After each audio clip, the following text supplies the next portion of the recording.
કાલે જે પોતે બાળક હતી, પિતાના આંગણે હસતી રમતી, આજે એ જ દીકરીના અંતરમાં નાનકડું જીવન ધીમે ધીમે ધબકે છે. એના દરેક શ્વાસમાં હવે એક નવી જવાબદારી વસે છે.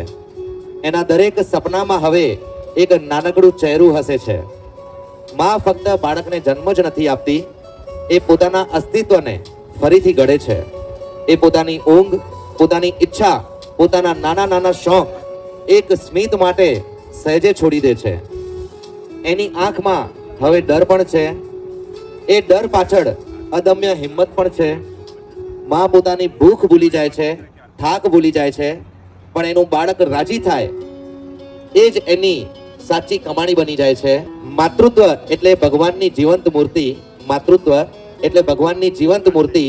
એના આંચલમાં જ સ્વર્ગ છે, એના હૃદયમાં જ સમગ્ર બ્રહ્માંડ છે.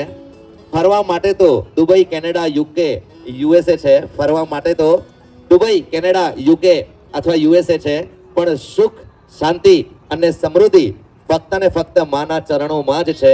ફક્ત ને ફક્ત માના ચરણોમાં જ છે. તો મેમ, ઉપસ્થિત દરેક માને વંદન અને માતૃત્વને નમન.